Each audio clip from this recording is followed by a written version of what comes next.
Premier league কিংবা champions league সব টুর্নামেন্টেই দুর্দান্ত সময় পার করছে লিভারপুল। সব মিলিয়ে টানা ১৭ ম্যাচে হারেনি তারা। ইপিএলে সর্বোচ্চ ১১ জয়ে ৩৫ পয়েন্ট নিয়ে টেবিল টপার আর্নে স্লটের দল। তবে অলরেডদের উঠতে থাকায় ছন্দপতন ঘটিয়েছে নিউক্যাসল। নাটকীয় ম্যাচে ড্র করে এবার মিশন জয়ের ধারায় ফেরার, আর তা করতে গুডিসন পার্কে হারাতে হবে এভারটনকে। টেবিলের ১৫ নম্বরে থাকলেও দলটাকে হালকাভাবে নেয়ার সুযোগ নেই লিভারপুলের।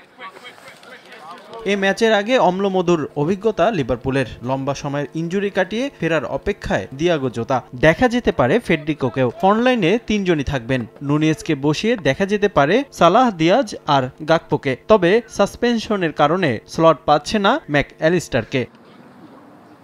এদিকে একই দিনে মাঠে নামবে পেপ গার্দিওলার ম্যানচেস্টার সিটি। হারের বৃত্ত কাটিয়েছে সিটিজেনরা, এবার সুযোগ টেবিলের ২-এ ওঠার। ক্রিস্টাল প্যালেসের মাঠে জয়ের ধারা ধরে রাখলে আবারও দ্বিতীয় স্থানে উঠে আসবে বর্তমান চ্যাম্পিয়নরা। এই ম্যাচে ফিল ফোডেন ও নাথান একেককে ছাড়াই পরিকল্পনা সাজাতে হচ্ছে সিটি কোচকে। প্রতিপক্ষ দুর্বল হওয়ায় ফেভারিট হয়েই মাঠে নামবে ম্যান সিটি। সিটির মতো একই দিনে মাঠে নামবে রাইভাল ম্যানচেস্টার ইউনাইটেড। রুবেন আমোরিমোর অধীনে প্রথমবারের মতো হোঁচট খাওয়ার অভিজ্ঞতা সঙ্গী করে এবার ঘুরে দাঁড়ানোর পরীক্ষা রেড ডেভিলসের।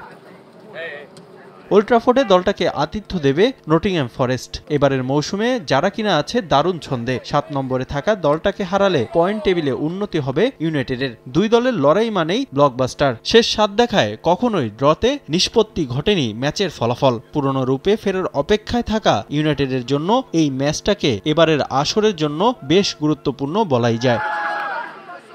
রিফাতুল ইসলাম মিরন, সময় সংবাদ।